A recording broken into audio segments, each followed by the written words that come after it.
Hello everyone, Debbie here. Welcome back to Barossa Valley Crafts. So I have a couple of Facebook groups, Card Making for Beginners and Beyond and Barossa Valley Crafts. I will add the links in the description if you'd like to join. But a lot of members, it's just about a daily thing with people asking, how do you store your stamps and dies? So I'm going to show you how I store mine so that I can find them easily. So on eBay, I have purchased lots of these. So there's 50 little storage pockets. I'll show you what they're like individually.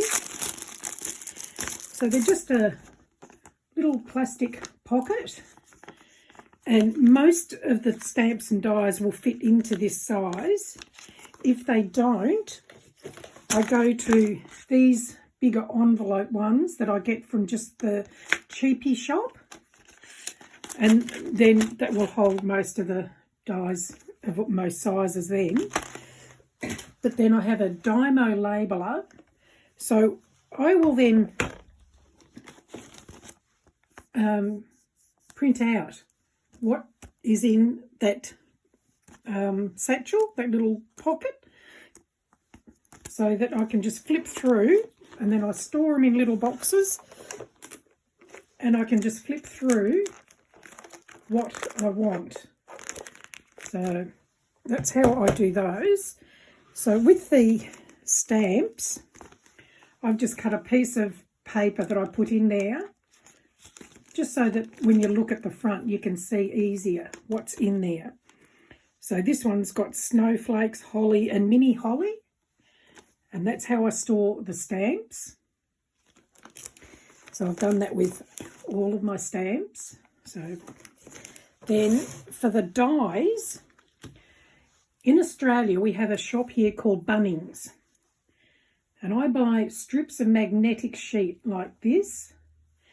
I found getting the A4 magnetic sheets was costing way too much, and doing this, it's adhesive on one side, so you just cuts with a pair of scissors, and you can cut it to the size you want it, and then stick it onto a card into your envelope, and then the magnet will just hold them in place like that. So you can see there it's quite firm and they don't move around, and it's a lot cheaper than getting the big magnetic sheets. And you only put what you want then. You're like this one, what's behind here? So this one, I've just put three little dies, 3 little magnets for each die. This one, I've just put one, and it's just an easier way to store them. And then they just go into the section. So what's this one? This one's butterflies. So I'll look up for my butterfly dies. There we go, I've got it. There we go, butterflies, there we go. So that will now go in with my butterflies.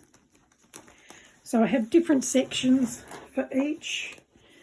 So there's flowers, there's alphabets and numbers, there's decorative dies, aquatic, cogs and gears, sports. So all I've done here was just using a laminating machine.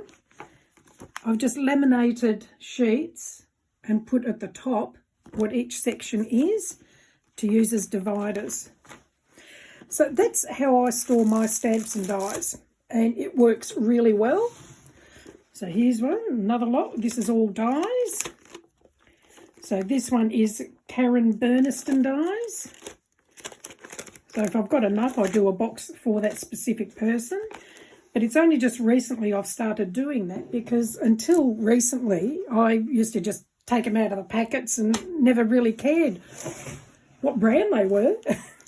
But now I'm tending to keep a little bit more track of the brands. So that's how I store my stamps and dies. Hopefully that will help and give some inspiration on how you can store yours. Thank you for joining me. Bye. Bye.